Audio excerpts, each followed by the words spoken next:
Welcome to The Curious Case. I'm Davis, your host tonight. Where are you listening from? Tonight's mystery drifts in quietly, a tale from a seaside village where the tide hides more than shells. A single light glowed at the pier, long after everyone had gone home. Now, let's begin. Evening settled over Benham Cove. Street lamps buzzed. Rain tapped the cobblestones. The wind pushed through narrow lanes like someone late for supper. Mrs. Brent folded her apron outside the grocer's. Her hands were red from soap water. "Storm's turning," she said. Old Garrett nodded, hauling his net toward the shed. "Always does when the gulls go quiet." He didn't look up. Inside the Floodgate Inn, Mrs. Hoskins poured tea. Steam fogged the small window. "Mark my words," she called. "The captain's out too long again." Her husband answered from the kitchen. "He'll be back before the tide turns. Always is."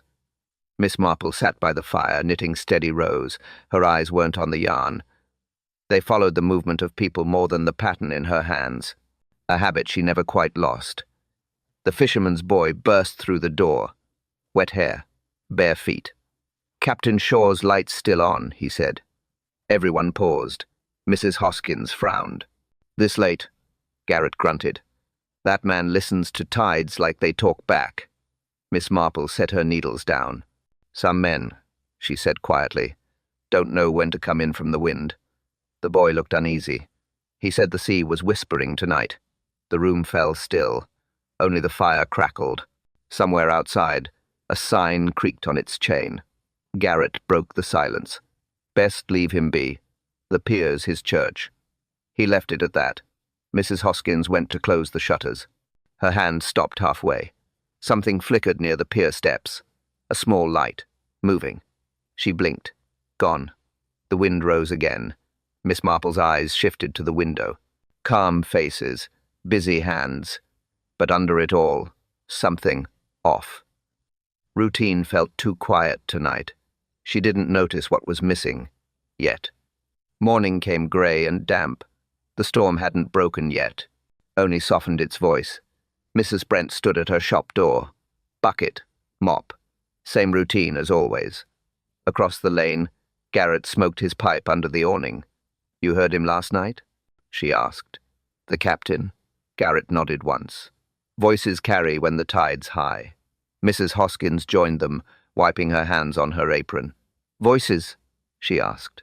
Garrett shrugged. "Could have been the wind." Mrs. Brent smirked. "Or could have been someone with him." The boy from the docks ran past with letters in his hand. "Post from Much Benham," he called. "Mrs."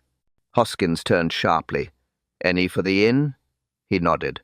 "One for Mrs. Shoreham." He kept running. They watched him go. None spoke for a moment. Then Mrs. Brent's voice dropped low.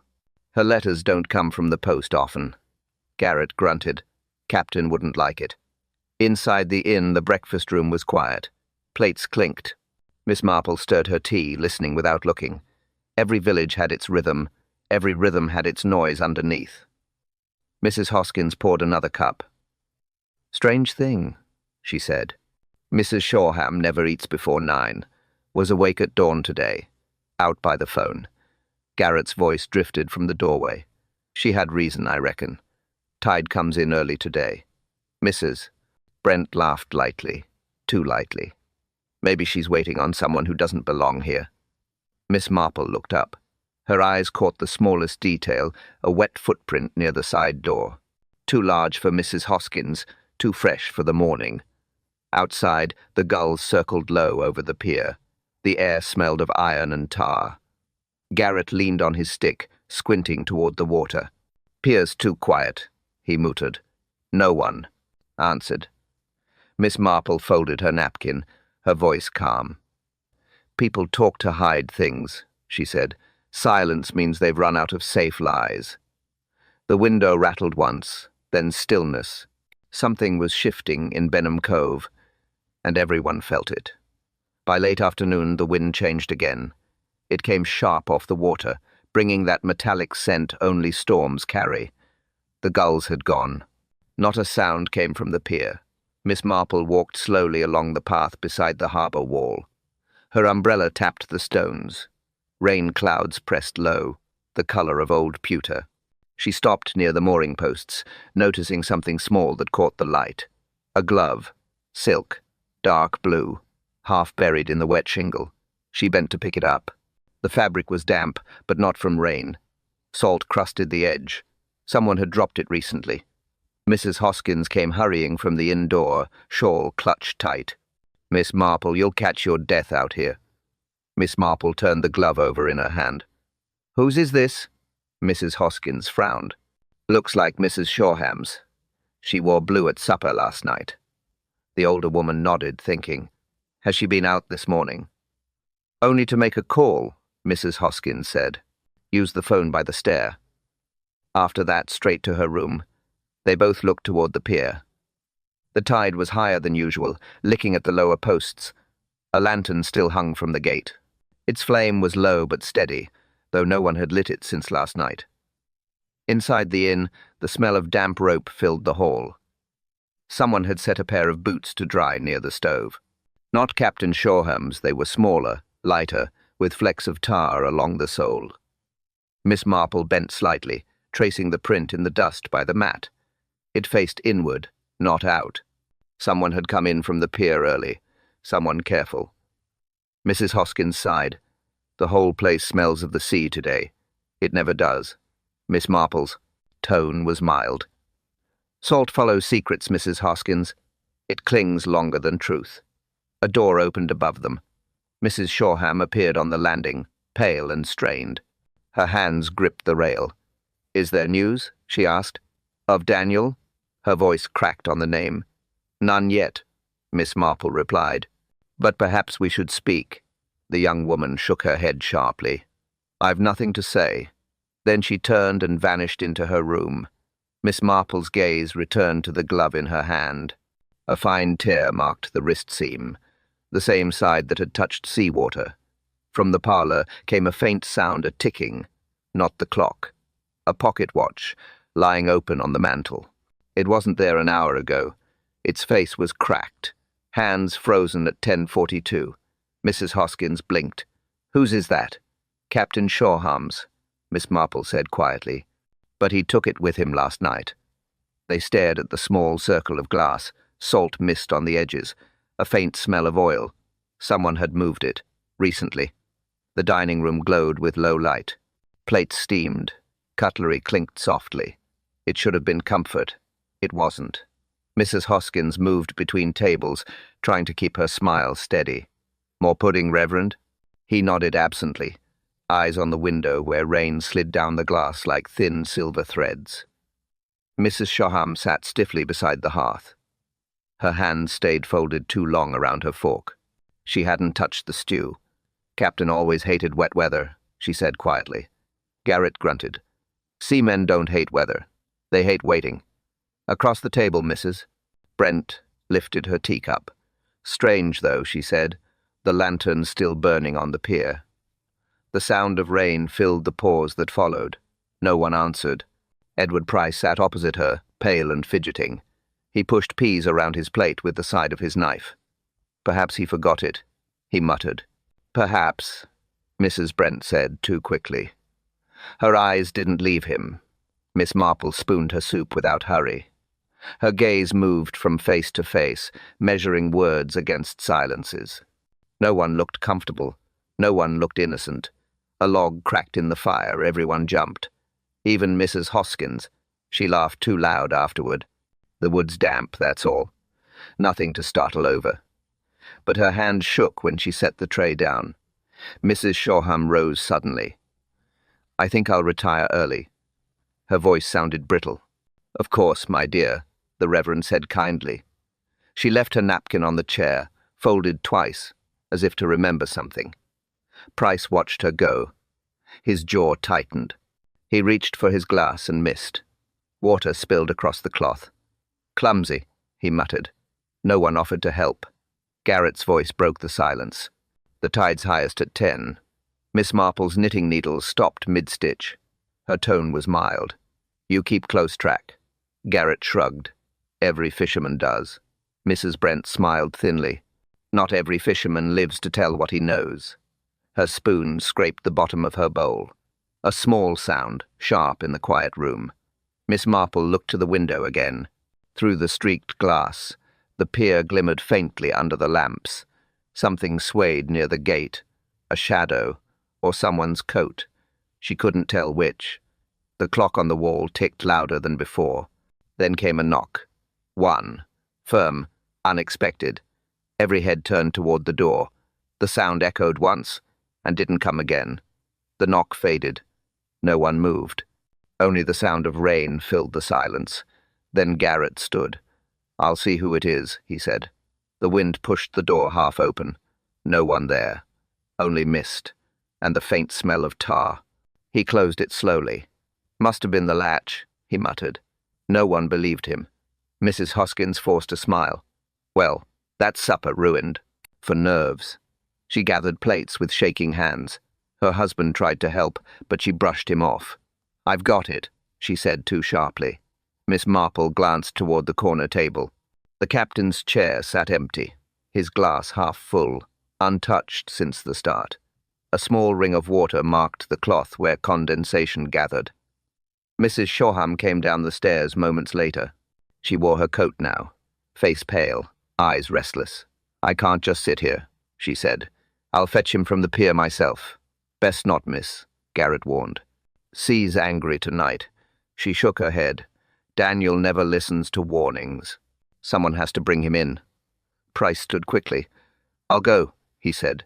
His voice cracked halfway. "It's my fault he's out there." Miss Marple studied him. "Your fault, Mr. Price?" He swallowed. "I handed him a report late. He said he'd check the moorings himself before morning." His eyes darted toward the window. The lantern flame still moved faintly at the pier's end. Mrs. Shoreham reached for the hall stand. Her storm lantern was gone. She froze. "It was here," she whispered. "It's always here." Mrs. Hoskins turned, startled. "I filled it this morning. Someone must have—" She stopped herself. The room seemed smaller now. The fire hissed low. Everyone could hear the wind against the glass. Garrett opened the side door. "Lanterns burning out there already. No need for another." Mrs. Shoreham's voice trembled. "That's not ours. Ours burns white, not yellow." The Reverend cleared his throat. "Let's not frighten ourselves with details. Perhaps the captain—" "No," Miss Marple said softly. "The captain doesn't use the hall lantern. He keeps his own on the pier." Everyone stared at her. Mrs. Shoreham's lips parted, then closed again.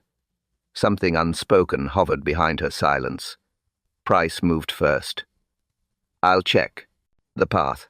He slipped on his coat, ignoring Garrett's warning hand. The door banged behind him. Rain swallowed his outline before anyone could stop him. Minutes passed, long ones. Mrs. Hoskins poured coffee no one drank. Mrs. Shoreham paced. Garrett smoked in silence. The Reverend murmured a prayer under his breath. Miss Marple stood near the window, her eyes fixed on the moving light far down the pier. Two shapes now, not one.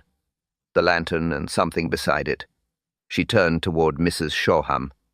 "How long has he been gone?" "Too long," came the answer. Her voice broke on the words. The wind shifted again, louder, heavier. Then the lantern vanished. That was the last time anyone saw him alive. Morning brought no calm, only grey light and the smell of sea rot. Rain had stopped, but the air felt heavy, close. The tide had gone out, leaving ropes tangled along the pier. Inspector Slack arrived from Much Benham before breakfast. Mackintosh dripping, notebook ready. He wasted no time.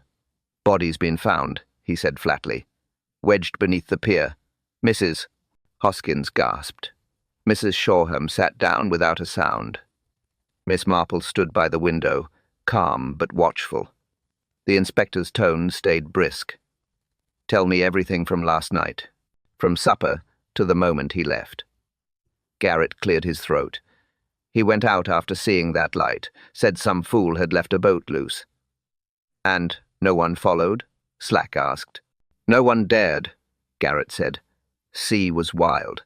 Price stood near the wall, eyes hollow. "I offered to go," he said quietly. He refused. Slack looked him over. You left the room, though, didn't you? Before he came back. Price hesitated. Just to the washroom. Miss Marple turned, her voice gentle. Strange time for washing, Mr. Price. In a storm. He didn't answer. Slack shifted his focus. When did you last see the captain's watch? Mrs. Hoskins blinked. On the mantel this morning. It wasn't there last night. Slack frowned. Are you sure?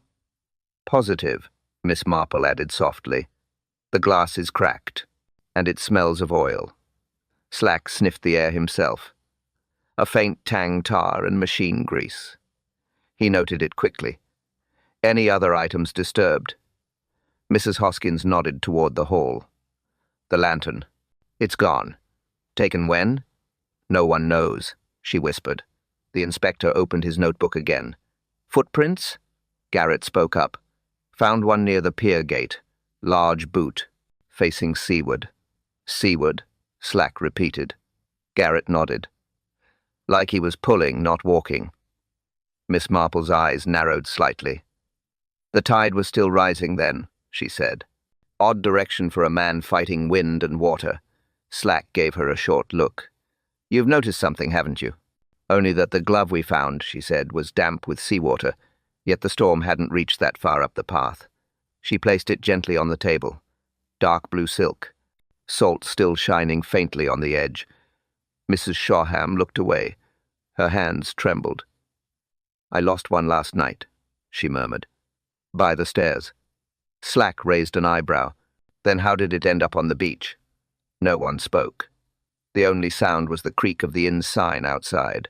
Wind pushing it slow, then letting it fall still again. Miss Marple broke the silence. Her voice calm, precise. Inspector, she said, have you considered the tide tables? He looked at her, pen frozen mid-note. The tide, he repeated. She nodded.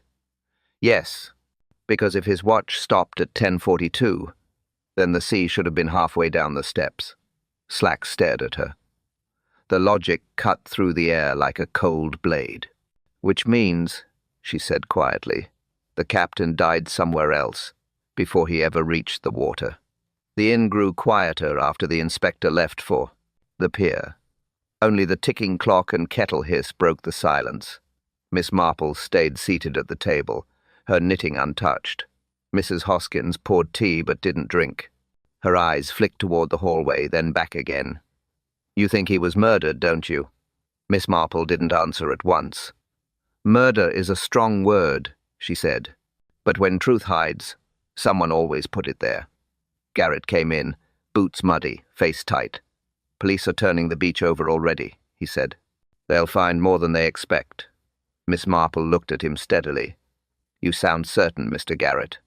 He shrugged. Pier's old. Wood splinters. Things fall. Things stick. Mrs. Brent entered next, drying her hands on a towel. She spoke too fast. Everyone's in a state. Poor Mrs. Shoreham's locked herself away. Won't see anyone. Garrett muttered. Guilt makes folks private. Mrs. Brent glared. Mind your tongue. Miss Marple rose and crossed to the window. The light outside was pale, almost colourless. A constable walked past with a bucket. Something metallic glinted inside it. A chain. Rust mixed with dark stains. She turned back slowly. Mrs. Hoskins, the captain kept a logbook, didn't he? Yes, she said quickly. In his desk. Was it there this morning? Her face tightened. No. I looked. Gone. Garrett grunted. Probably washed off the pier. Miss Marple's eyes met his. Paper doesn't sink neatly, Mr. Garrett. He said nothing. The door upstairs creaked. Mrs. Shoreham appeared at the landing. Her voice was small. Inspector Slack's coming back soon? Miss Marple nodded. Yes, he'll want your statement. The young woman's gaze flickered to the glove on the table, then away. I've nothing to add, she whispered. Garrett's tone was dry. Strange thing, silence. Same as lying, only quieter. Mrs. Brent drew in a sharp breath. That's enough, Garrett. Show some pity. He smirked. Truth doesn't need pity. Miss Marple moved closer to Mrs. Shoreham. You wore a brooch last night, she said softly. Silver, shaped like a bird. The woman touched her collar unconsciously. It broke, she said. Snapped the pin. Where? By the stairs. Garrett snorted. Found a pin on the pier steps this morning. Shiny as new. No one spoke. Miss Marple folded her hands. Then it didn't break there, did it? Mrs. Shoreham turned pale. I told you where I was, she said. Her voice trembled. Yes, Miss Marple said quietly. You told me where you wanted me to believe you were. Outside, a gull cried. The sound dragged through the fog, lonely and sharp. Price came in through the kitchen door, drenched and shaking. They've pulled another rope, he said. His voice was hoarse. From under the pier. Miss Marple looked at his sleeves, dark smudges near the cuffs. Salt, and something else. A faint brown stain. He saw her glance. His eyes dropped instantly. He noticed the stain, but said nothing. The inn was nearly empty by evening. Most had gone home to bolt their doors and whisper theories over supper. Miss Marple stayed near the fire, notebook in hand. The pages were blank. She preferred to write when the air stopped talking. Wind rattled the shutters, the sound of wood rubbing against wood. Mrs. Hoskins poked the fire, pretending calm. Inspector's still at the pier, she said. Her voice was too bright. They've found bits of rope, that's all. Miss Marple nodded slowly. Bits, she repeated. Bits always belong to something. Garrett came in soaked, dropped his cap on the table. Slack sending for divers at dawn, he said. Can't see a thing down there tonight. His eyes went to the window. Water's wrong. Too still for this wind. Mrs. Brent entered with a tray of bread and soup. Keep your talk quiet, Garrett, she said. Mrs. Shoreham's not sleeping. Sleeping? He muttered. Then she's doing better than the dead. Miss Marple looked at him. You seem certain she's involved. I'm certain she lied, he said. She said she never left the inn. But I found a woman's handkerchief on the dock rail, embroidery still white. Storm didn't touch it. Show me, Miss Marple said. He hesitated, then reached into his pocket and laid it on the table, a small square of fabric, lace edges, initials stitched in pale blue E.S. Mrs. Shoreham's first name is Evelyn, Miss Marple said quietly. Garrett grunted. So she dropped it, or someone wanted us to think so. The wind rose again, pressing against the window panes. A faint creak came from upstairs. Floorboard, not the usual one. Mrs. Hoskins froze. Everyone's in their rooms, she whispered. Miss Marple stood. No, she said softly. Not everyone. They climbed the stairs together, each step louder than it should have been. The landing smelled faintly of salt. A door stood open the captain's room. Garrett frowned. Inspector locked that this morning. Miss Marple entered first. Neat bed, desk empty. Window open a few inches, curtain moving slow. Something on the floor caught her eye. A lantern. Black metal. Wick trimmed. Glass cracked. She bent to touch it. Dry. Garrett shook his head. That can't be right. It's been out in that rain. Miss Marple didn't look up. Her voice stayed low even. Lanterns don't dry themselves, Mr. Garrett. Mrs. Hoskins clutched the door frame. Whose is it? Yours, Miss Marple said gently. The one from the hall. Garrett swore under his breath. So it was brought here? Yes, she said. After the storm. After the captain was dead. The three of them stood, still. Wind moaned through the half-open window. The lantern flame long gone, but its smell lingered. Oil, iron, and something faintly metallic beneath. Miss Marple wiped her finger along the cracked glass. Brown dust clung to her skin. She rubbed it between her fingers. Not dust, not rust. Blood. She looked toward the desk again. The faint outline of a missing object sat in the dust rectangular, about the size of a book. The log, she murmured. It was here. Garrett crossed himself. What are you saying? I'm saying someone returned after the search, she replied, and they wanted this room to look untouched. The curtain lifted once more with the wind. The night seemed to listen. Miss Marple's voice dropped to a whisper. It shouldn't have been dry, but it was. By morning, the tide had gone out again. Grey sand. Empty pier. No footprints now, just the echo of the night before. Inspector Slack returned to the inn at first light. Boots dripping, coat heavy with sea spray. "Body's been examined," he said. "Death between 10:30 and 11. Drowned, but not where he was found." Miss Marple nodded. "I thought so." Her tone was quiet, matter-of-fact.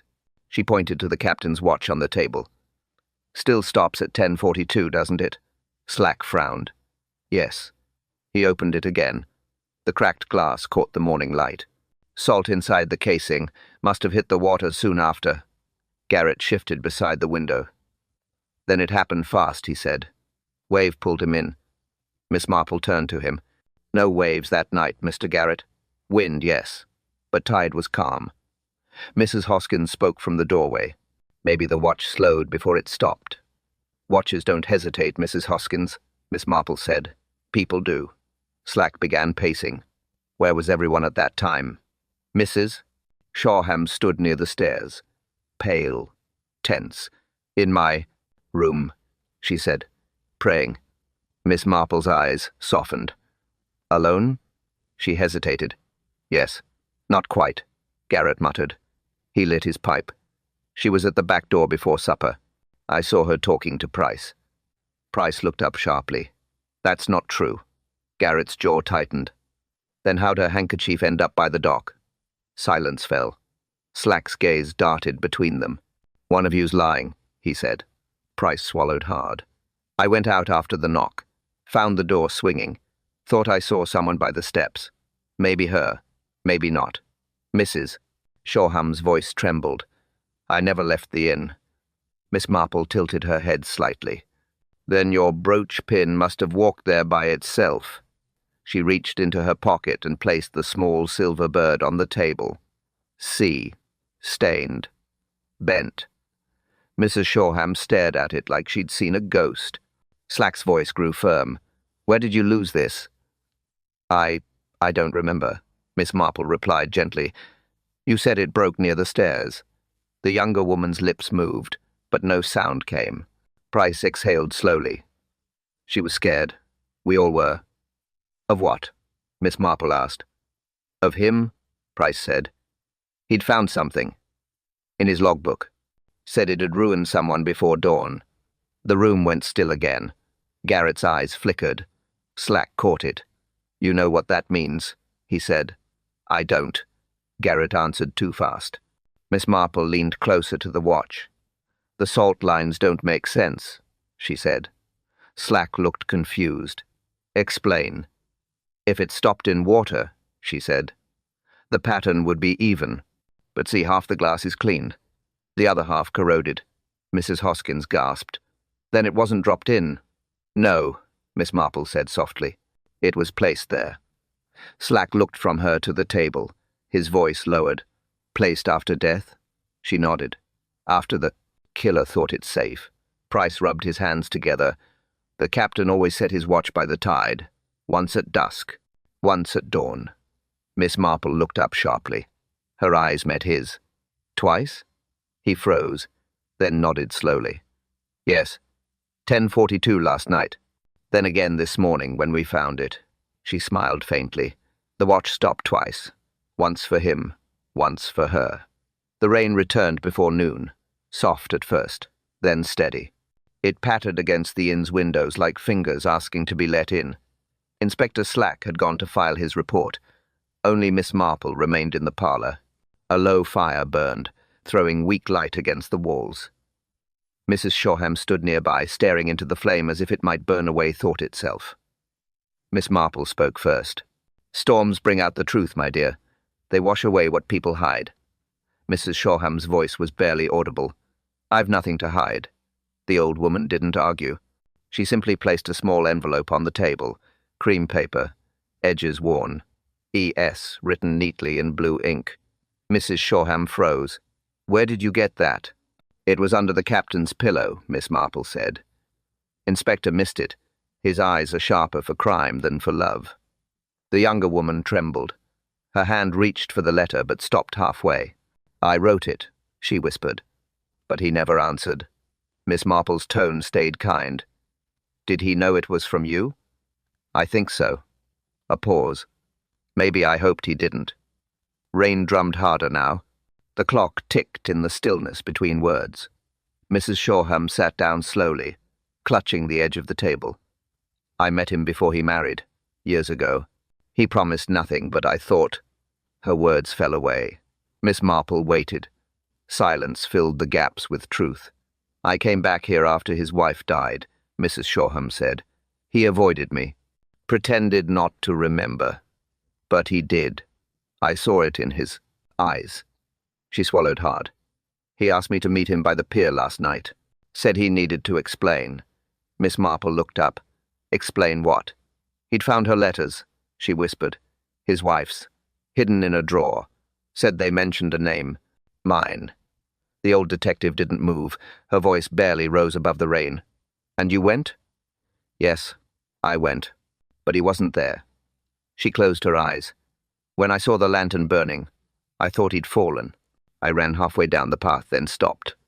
"Why?" Miss Marple asked. "Because someone else was already there." "Who?" Mrs. Shoreham shook her head. "I don't know. A man's shape. Coat dark. He turned before I could call out." The fire cracked sharply. Mrs. Shoreham flinched at the sound. Miss Marple studied her face. "The captain carried your letter, didn't he?" The young woman nodded weakly. "He said he'd burn it after reading. He never got the chance." Miss Marple rose, smoothing her skirt. "You cared for him more than you should have." Her words were soft, not accusing. Mrs. Shoreham's eyes filled. "He wasn't cruel," she said. "Just tired. Like men who know too much truth." The older woman looked toward the window. Rain traced lines down the glass like ink running from a confession.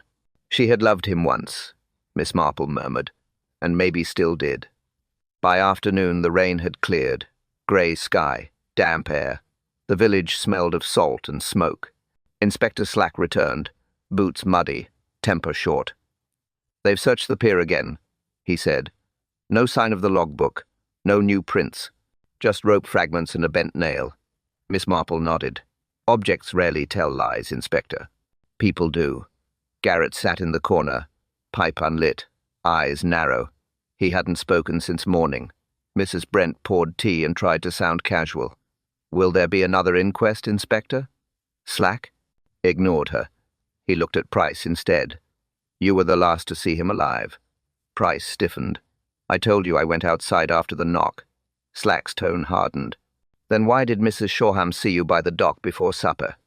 "She's mistaken." Miss Marple's voice cut softly through the tension. "Mistaken? Or protecting you?" Price turned toward her, jaw tight. "I've done nothing wrong." "Of course not," she said mildly. "Then you won't mind a small question." He hesitated. Miss Marple opened a folded paper from her pocket. A tide chart. "The tide reached full height at 10:30. You said you heard the captain's voice after that." "Yes," he said quickly. "In the storm." She looked up. There was no storm at 10:30. It broke at 11. The room fell still. Slack's pen paused mid-note. Garrett gave a dry laugh. "Looks like you've sunk your own boat, lad," Price flushed. "I must have mixed the times. It was chaos." Miss Marple's tone stayed level. "Chaos never changes clocks." "Mrs." Hoskins came in then, carrying a tray. "Please," she said, voice trembling, "no more arguing in my parlor." Slack looked at her sharply. "You said last night you went to bed early." "Yes," he leaned forward. "Then why did one of my men see your lamp still burning at 11:30? Her mouth opened, then closed again. "I was reading. In the kitchen." She blinked. "I couldn't sleep." Garrett stood, eyes hard. "She was out. I saw her through the back window, shawl and all." "That's a lie," she snapped. "Then where were you?" He shot back. Her hands twisted in her apron. "I stepped out for air. Just a minute." Miss Marple spoke quietly. "The same minute the lantern disappeared from your hall." Mrs. Hoskins froze. I don't know what you mean. Yes, you do, Slack said. Your fingerprints were on the handle. Her voice broke. I lent it to him. Captain Shoreham. He said he needed light for his notes. When? Miss Marple asked. At supper. Garrett barked a laugh. He was here till after 9. You didn't serve supper till past. The colour drained from her face. She stepped back, knocking the tray. Cups shattered on the floor. Slack moved closer. Tell us the truth, Mrs. Hoskins. Did you go to the pier? Her breathing quickened. I went to warn him, she said. About what? Miss Marple asked. Her voice came out thin. About what he'd found in that book. What book? Slack demanded. The log, she whispered. He wrote something in it. About me. She turned suddenly, eyes wild. You think I killed him? You're wrong. Her voice rose, trembling between fear and fury. He was the one who was going to ruin me. The room went dead silent. Only the kettle whistled from the kitchen. Slack's face darkened. Ruin you how? Mrs. Hoskins met his stare. By telling what he knew. About the money. Miss Marple's eyes sharpened. What money? The woman's lips trembled. The collection fund. He said it didn't add up. Slack's tone turned cold. So you silenced him? Mrs. Hoskins stepped forward, shaking her head. No, I just meant to talk. He fell. I swear it. Her voice cracked. But I wasn't the only one there.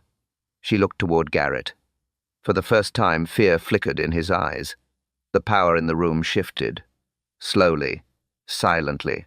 Miss Marple watched them both. 2 faces, one truth hiding between them. The balance had changed. The hunter was no longer who they thought, and Garrett's hand, gripping the chair, was shaking. A sign too small to miss. The air felt thick again. Everyone waited for someone to speak. No one did. A truth was about to surface, and no one wanted to be standing when it did. Evening, again. The tide was low. The air smelled of rope and cold metal. A thin fog clung to the harbour like a curtain that refused to lift. Inspector Slack stood near the pier gate, coat collar up. Miss Marple walked beside him, her shoes crunching against damp gravel. They hadn't spoken in minutes. The quiet helped her think. Finally, Slack said, Hoskins swears she didn't push him, claims he slipped. Miss Marple nodded. She believes it, but belief and truth aren't the same. He gave her a look. Then you think there's someone else? I don't think, Inspector, she said calmly. I notice. They stopped by the lower steps of the pier. Wood wet, but not clean. Something dull glinted between the planks. Slack bent, pried it loose. A button. Sea-worn, he muttered. Could be anyone's. Miss Marple took it gently, holding it to the light. Mother of pearl, she said. Not a fisherman's button. Too fine, Slack frowned. She wore a coat with these, Miss Marple added softly. Mrs. Shoreham. They climbed higher. At the top landing, a coil of rope lay against the railing. It hadn't been there before. Slack crouched, touching it. Dry. Odd, he said. Been raining half the day. Very odd, she agreed, especially since it smells of oil. Garrett appeared behind them, breathing hard. You two still prowling about? Slack stood, eyes narrowing. Thought you'd gone home. Couldn't sleep, he said. Came to look for my knife. Must have dropped it here last night. Miss Marple's gaze moved to his hands, cut across one palm, half healed. You cut yourself on a net, Mr. Garrett. He hesitated. Something like that. Slack stepped closer. What kind of knife was it? Short blade, Garrett said quickly. For trimming rope, Miss Marple spoke gently. Like the rope we found coiled but clean. He stared at her. What are you implying? Nothing at all, she said, except that it's curious how something left in salt air all night can stay dry. Slack picked up the rope, sniffed it. Engine oil, he said. Garrett's jaw tightened. Boats use oil, Inspector. Not fishing boats, Slack replied. Too expensive. Garrett laughed without humor. You two see ghosts everywhere. He turned to leave. Miss Marple called after him. One last thing. He stopped. Her voice was quiet, firm. When the captain's body was found, his coat sleeve was torn. That tear matched something. She reached into her pocket and held up the missing glove. Blue silk, its edge smeared dark. "Yours," she said softly. "The one you wore to supper." Mrs. Shoreham had joined them silently, pale as the fog. Her breath caught when she saw it. "I told you I lost it," she whispered. Miss Marple nodded. "Yes, but not where you said." Slack turned the glove over in his hand. Inside the lining fine grains of salt, and something darker oil and faint blood mixed together.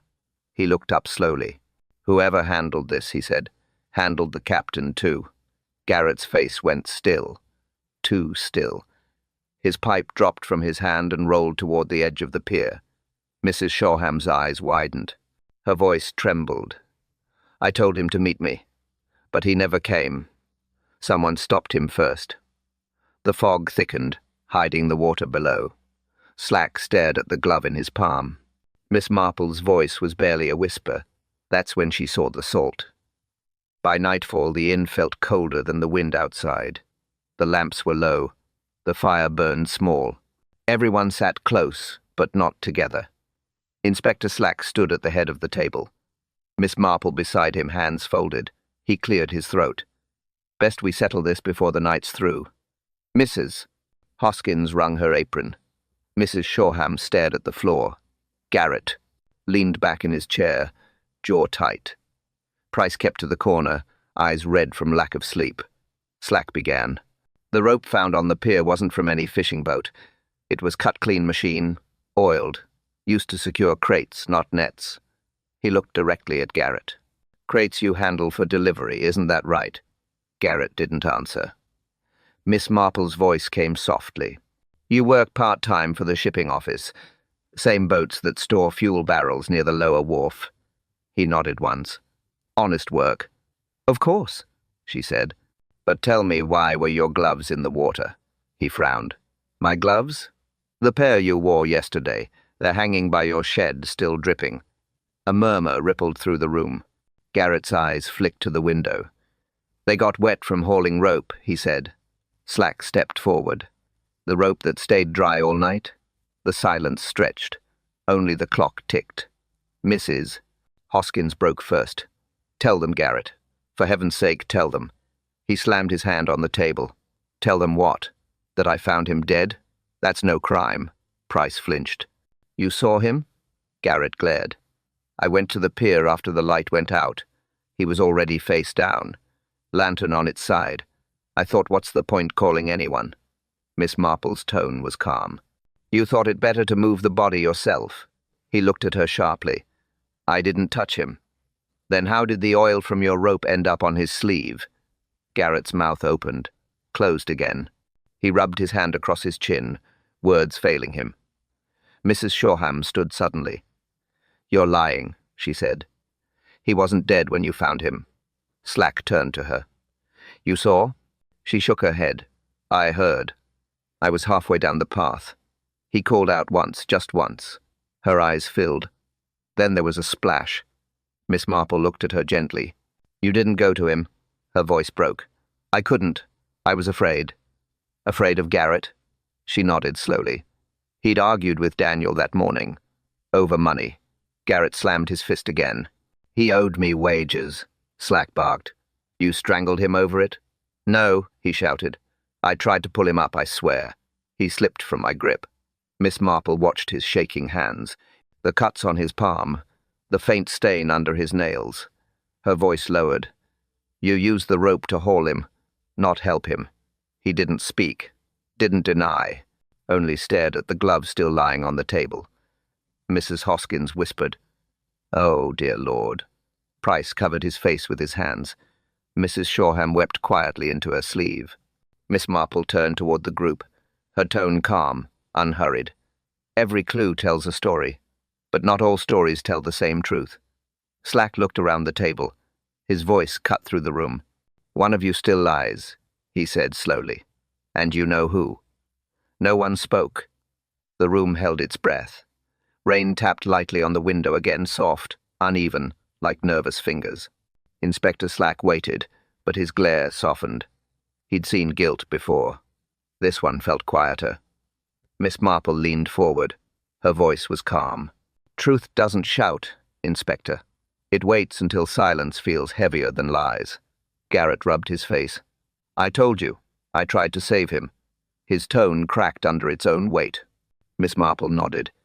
Yes, but after you tried, you panicked. He looked up sharply. What? You saw he was gone. You dragged him from the tide. You thought the fall would look like an accident. Garrett's breathing quickened. I didn't kill him. No, she said softly. But you didn't let anyone else find him either. Mrs. Hoskins wiped her eyes. You hid him, Garrett. You knew what the police would say. He turned toward her, anger rising. Again, you think I wanted this? You think I wanted to spend my life hauling fish and guilt in the same net? Slack stepped closer. Then why move the body? Garrett slammed a hand on the table. Because she was there. Every head turned. Mrs. Shoreham froze. Her voice came out in a whisper. What? You were at the pier before me, Garrett said. You left him there. I saw you running up the path. Her lips trembled. That's not true. Miss Marple's tone stayed level. Then how did your brooch pin end up on the lower step? Tears welled in Mrs. Shoreham's eyes. She shook her head, hands twisting in her lap. I didn't push him. I only wanted him to listen. About the letter? Miss Marple asked. She nodded slowly. Yes, he'd promised to keep it. Said no one would ever know. Slack's brow furrowed. Know what? Her voice broke. That I was the reason his wife left him. He said it was forgiven, but it wasn't. He wanted to publish her letters. Said the world deserved to know her side. Miss Marple's tone was gentle. So you went to stop him? Mrs. Shoreham whispered. Just to talk. He wouldn't listen. He said I'd ruined his name. She looked down. The sea was rough. He stepped back. I reached for his sleeve. She paused, trembling. It tore. Garrett's voice was low now. You watched him fall? Her answer came faint. Yes. He fell and I couldn't move. The tide came in so fast. Miss Marple nodded slowly. You didn't call for help. I thought someone would come. The light was still burning. Her voice grew smaller. I didn't mean for him to die. Slack closed his notebook, silent. Even Garrett looked down, the anger gone. Miss Marple stood, her hands steady. Grief makes strange decisions, Mrs. Shoreham, and fear keeps them alive. The young woman covered her face, shoulders shaking. I loved him, once, she said, but I hated what he became. Miss Marple placed the torn glove gently beside her. The sea covers many things, my dear, she said softly, but not conscience. The lantern on the mantel flickered once, then steadied. Outside, the tide had begun to rise again. The waves moved slow, patient, inevitable. She only meant to stop the tide. Morning came grey but calm. The storm had passed. The gulls returned, circling over quiet water. Benham Cove looked ordinary again, almost. Inside the inn, breakfast was late. Mrs. Hoskins poured tea with steady hands, though her eyes were red. The fire burned low, gentle now. No one hurried. No one raised their voice. Inspector Slack finished writing his final note. She signed the statement, he said quietly. She'll stand trial, but they'll call it accident, I expect. Miss Marple nodded once. Accidents and guilt often share the same face, Inspector. Garrett sat apart from the others. He hadn't spoken since dawn. When Slack rose to leave, he only said, Best you keep to the harbour, Garrett. The sea's got long memory. Garrett gave a slow nod. I'll stay inland a while. Mrs. Hoskins set a cup before Miss Marple. Strange, isn't it? She murmured. How quiet feels after truth comes out. Miss Marple smiled faintly. Quiet isn't always peace, my dear. Sometimes it's just the world catching its breath. Outside, the tide rolled in soft rhythm against the pier. A fisherman's whistle drifted faintly through the open door. The same song they'd heard the morning before. Different now. Price entered, hat in hand. Inspector says they'll bury him by the North Cliffs, he said. The tide won't touch him there. Mrs. Hoskins crossed herself. He didn't deserve the sea, poor man. Miss Marple stirred her tea slowly. Few of us get the endings we deserve, she said. Most only get what's left. Price looked uneasy. Will you be staying, Miss Marple? Just one more night, she replied. The village feels restless, like a truth half-learned. He frowned. Restless? After all this? She smiled. Guilt doesn't vanish with confession, Mr. Price. It lingers, like salt in the air. The kettle hissed again. Mrs. Hoskins filled another cup, her voice low. She meant no harm. You could see it in her face. Yes, Miss Marple said softly. She meant to stop the pain, not the life. But hearts are clumsy tools. The clock struck 9. The sound was calm, even, almost kind. Slack tipped his hat. Well, Miss Marple, I'll see you on the next case. If there is one. Her smile was gentle, unreadable. Oh, there's always one, Inspector. Only the setting changes. He left. The door closed softly behind him. The inn felt lighter, yet something hung in the air like the faint smell of the sea long after rain. Miss Marple looked toward the window. The water shimmered faintly under a pale Sunday. The tide moved as it always did out, then in, forgetting nothing. She took a slow sip of tea, her voice barely a whisper. Some storms never leave the shore. Thank you for joining us tonight for The Murder at the Tidal Pier, a Miss Marple mystery. If this story lingered with you, tell me which clue gave it away for you first. Was it the glove, the watch, or the silence that spoke louder than words? Your thoughts always help us see deeper into the mystery.